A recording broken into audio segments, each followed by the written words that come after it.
तो नमस्ते दोस्तों, आज वो दिन फाइनली आ गया है जिसके लिए मैं गए 15 साल से रुका हुआ हूँ। फाइनली मैं अपने ड्रीम डेस्टिनेशन की ओर चल पड़ा। वो था नेपाल। ऐसे बोलते हैं कि सपना पूरा करना बिल्कुल भी आसान नहीं है, तभी मेरे साथ ऐसा कुछ होता है। हमारे साथ लोग हैं, उन्होंने बोला था प्लेटफॉर्म नंबर 14 पे लगी हुई है हमारी ट्रेन।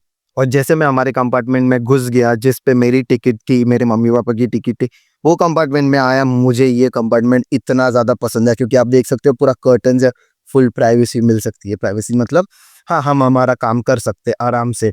और उससे भी अच्छी चीज़ ये थी कि मुझे ये सीट मिली है जो मुझे बहुत ज़्यादा पसंद है। मतलब लिटरली मैं ये सीट के लिए कुछ भी कर सकता हूँ, तो मुझे वो सीट मिली थी।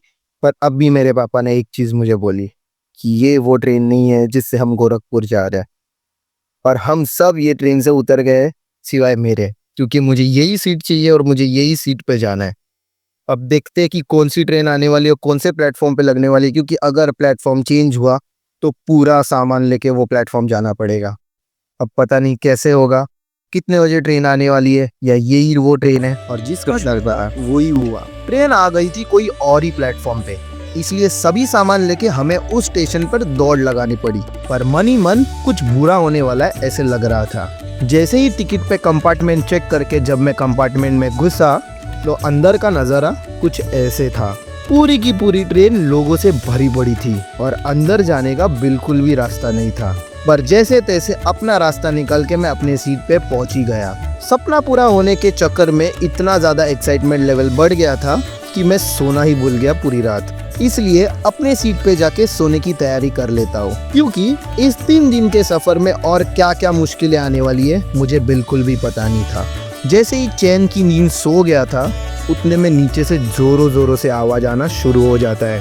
पहले तो मुझे कुछ समझ ही नहीं आता कि हो क्या रहा है। तभी देखता हूँ कि सीट पे से झगड़ा चल रहा है। वैसे तो सामने वाले अंकल की कोई गलती ही नहीं थी, क्योंकि जो इंसान उनसे झगड़ा कर रहा था उसकी वो सीट थी ही नहीं।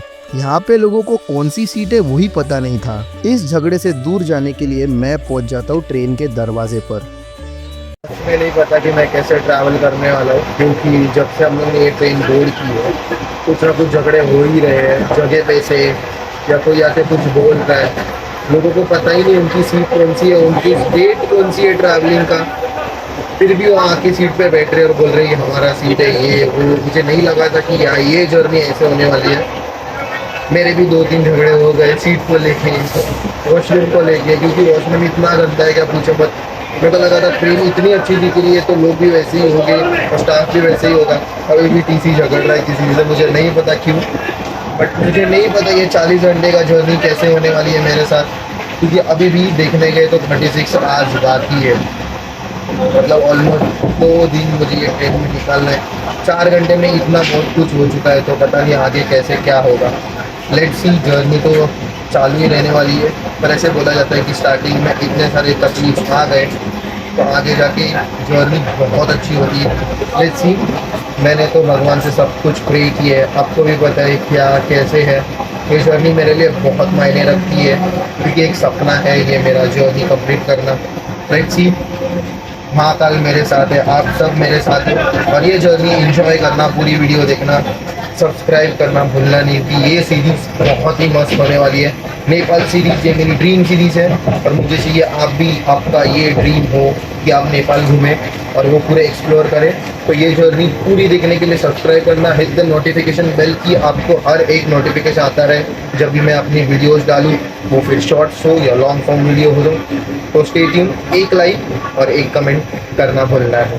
ट्रेन के दरवाजे पे ज़्यादा मज़ा आ रहा था, क्योंकि ये जो नज़ारे थे वो बहुत ही अच्छे थे।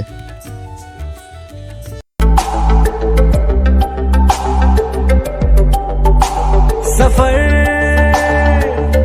कैसा है ये सफर, मंजिलों। तभी मम्मी का कॉल आ जाता है और मम्मी बोलती है पहले खाना खा लेना, क्योंकि बाद में जब और लोग आ जाएंगे तो खाना खाने का टाइम बिल्कुल भी नहीं मिलेगा। इसलिए मैं अपनी फेवरेट बिरयानी खाने का लुत्फ उठाता हूँ।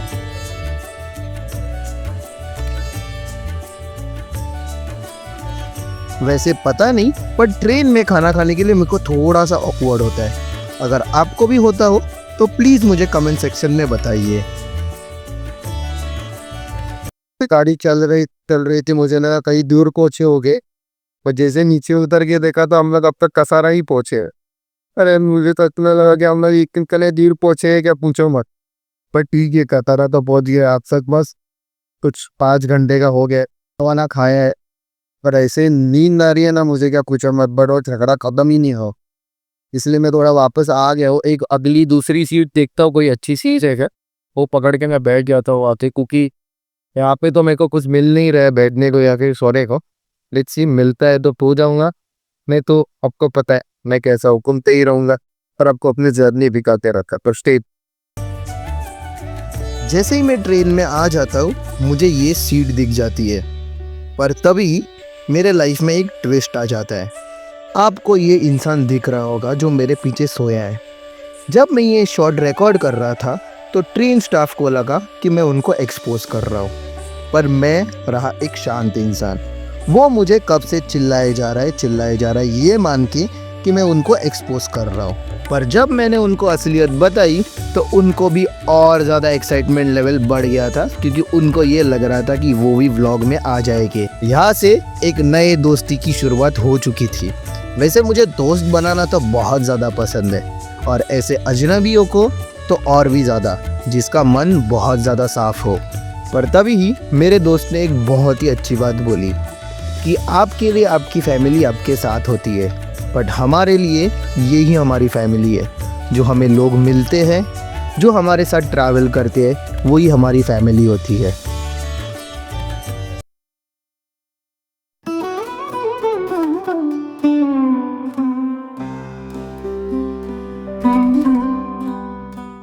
फाइनली डे 2 की शुरुआत हो चुकी थी, और इस उम्मीद में मैं यहाँ पे आके वापस बैठ गया था, क्योंकि मुझे नहीं चाहिए था कि मैं वो झगड़े में वापस चला जाऊँ। इस टाइम मैं यहाँ पे बिल्कुल भी अकेला नहीं था, क्योंकि मेरे साथ जुड़ गए थे लोग जो कि वही चीज़ों से परेशान थे जिस चीज़ से मैं भी परेशान था।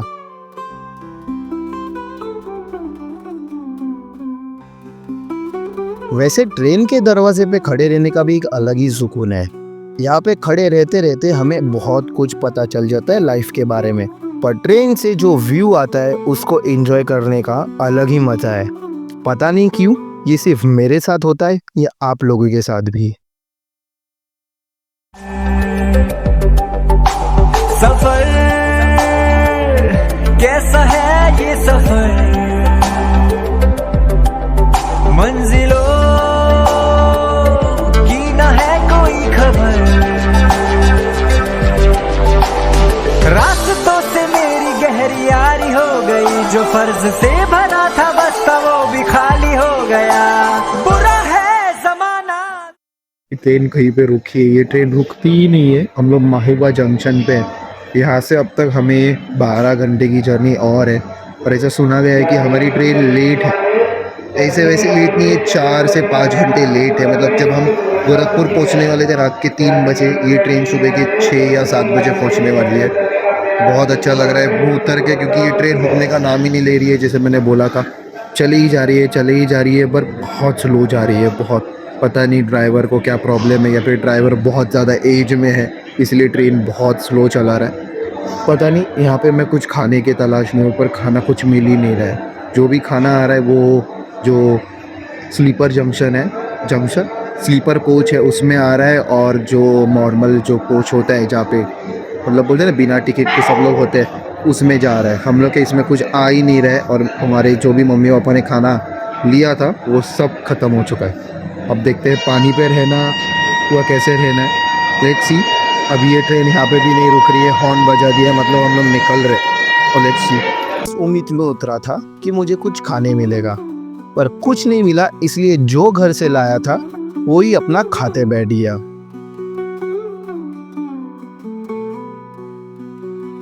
बांदा जंक्शन पे पहुंचे। इतना बड़ा जंक्शन और इतना बिजी जंक्शन है, जब पूछो मैं लगा नहीं था ये इतना ज़्यादा रहेगा।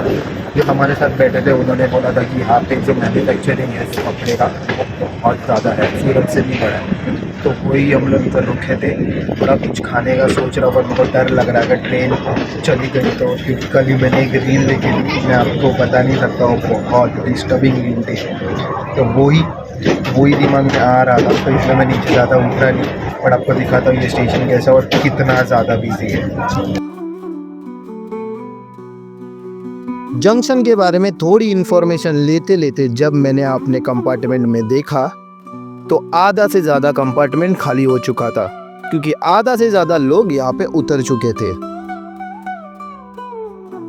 हमने बांद्रा छोड़ा है, ऐसे बोला गया था जो हमारे साथ सीट पे थे कि अभी भी बहुत ज़्यादा जर्नी आपका बाकी है और आधा रास्ता बाकी है आपका, तो बस वो ही देख रहे कि कब रास्ता वो कटेगा, क्योंकि अब तक तो मेरे बॉडी ने साथ छोड़ दी है, क्योंकि कैसे भी हो अभी सी कहीं पर भी वो एक स्मेल आता है, वो आ रहे हैं लोग पान खा रहे सब कुछ चल रहा है। तो बस जब तक बनारस आता नहीं है तब तक तो मेरी फिगर बढ़ रही। बनारस से 6 घंटे की हमारी जो भी है वो 6 घंटे की 23 की ही आएगी, देखते करो सर बनारस आते हैं।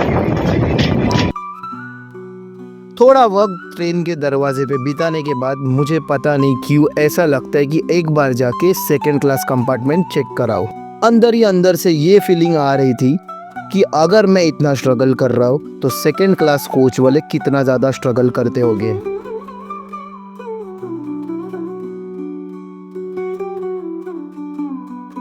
सेकंड क्लास कंपार्टमेंट देखते ही मेरे मन से एक ही आवाज़ आ जाती है कि भगवान ने हमें जो भी दिया है उसमें खुश रहना सीखो, क्योंकि जो इनके हाल हो रहे थे वो हमसे भी बदतर थे, पर हमें जो मिला था उसमें हम फिर भी कंप्लेन कर रहे थे।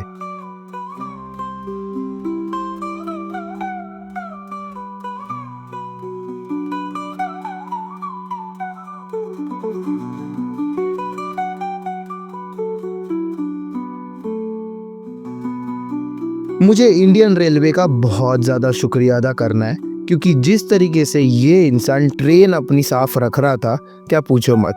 हर 2 घंटे बाद वो आके हमारी ट्रेन का कंपार्टमेंट साफ कर रहा था। और देखते ही देखते हम पहुंच गए थे प्रयागराज, जहाँ पे इस साल महाकुंभ होने वाला है 144 ईयर्स के बाद। कि हम लोग प्रयागराज पहुँचे। प्रयागराज मतलब ट्रेन इतनी स्लो है, मुझे नहीं पता क्यों स्लो है, बट पासिंग इतने सारे पासिंग हो रहे हैं ना क्या पूछो मत। उसी वजह से जो प्रयागराज में पहुँचने वाले थे 6 बजे वो अब पहुँच रहे हैं, हम लोग 10 साढ़े 10 हो रहे हैं तभी जाके पहुँच रहे हैं। ये मुझे नहीं पता कि कैसे हमारी आगे की जर्नी होने वाली है, क्योंकि हम लोगों ने पूरा प्लान किया हुआ है और उस अकॉर्डिंग तो हो नहीं रहा है, क्योंकि हम लोग पहुँचने वाले थे गोरखपुर ऑलमोस्ट 4 बजे और अभी दिखा रहा है कि हम लोग पहुँचेंगे 7 साढ़े 7 8 बजे। देखते हैं वहाँ से हमारी आगे की जर्नी कैसे होगी क्या होगी। और स्टे ट्यून। अगर रात रुकने की वजह से लोगों में इतनी ज़्यादा भूख बढ़ गई थी क्या पूछो मत। एक चीज़ जाननी है कि आपसे भी ऐसा होता है या सिर्फ मेरे साथ ही हो रहा है कि जब भी आपको ट्रिप पे जाते हो आप कभी उसके टाइम आपको खाना खाने का मन नहीं करता है, ये नहीं करता है। और ये देखो ये हमारा अरे आना ये हमारा नया दोस्त बना है ट्रेन में। हाय बोल हाय। हाँ तो ये 4 लोग हैं जो हम लोग की बहुत हेल्प कर रहे हैं, मतलब जो ट्रेन है वो साफ रख रहे हैं या कुछ हमें चाहिए होगा तो वो ला के दे रहे हैं। बहुत अच्छे बहुत प्यारे। हाँ तो मैं ये बात बता रहा था, सॉरी पूछ रहा कि जो भी ऐसे ट्रिप पे आप जाते हो तो आपको खाना खाने का मन करता है या नहीं करता, क्योंकि मेरा तो बिल्कुल भी नहीं करता है, क्यों पता नहीं। इसी वजह से मेरा बहुत वेट लॉस होता है। तो अगर आपका भी ऐसा होता हो तो प्लीज़ कमेंट सेक्शन में मुझे बताना कि हमारा भी ऐसे होता है, ठीक है।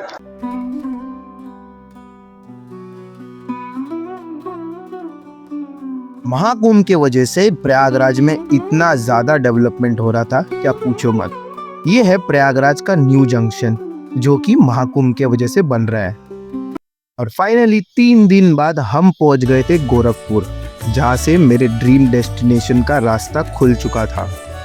नेपाल जाने का रास्ता गोरखपुर से बहुत ही नज़दीक है और इसलिए हमने गोरखपुर चुना था नेपाल पहुंचने के लिए।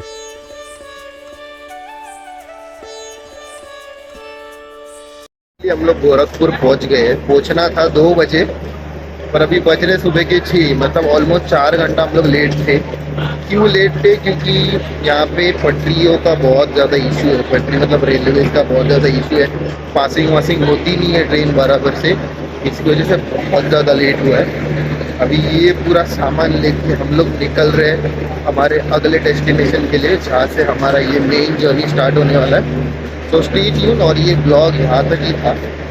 और ये ब्लॉग आपको पसंद आए तो एक लाइक और एक कमेंट ज़रूर करना, क्योंकि वो कमेंट जो आप करते हो इतना ज़्यादा मोटिवेट करता है कि आप पूछो मत। क्योंकि जो मेरे सीट के सामने वाले सीट पे बैठे थे उन्होंने बस थोड़ी सी मतलब बताया कि बहुत अच्छा काम कर रहा है, और हमें इतना अच्छा लगा वो सोच के मेरे को इतने सारे आइडियाज़ आने लग गए आगे के, क्या पूछो मत। तो बस एक लाइक और एक कमेंट करना है। मिलते हैं नेक्स्ट व्लॉग में। ये बहुत भारी है, ये पूरा लेके मैं चल रहा हूँ। तो मिलते हैं नेक्स्ट व्लॉग में। Till then bye bye, take care.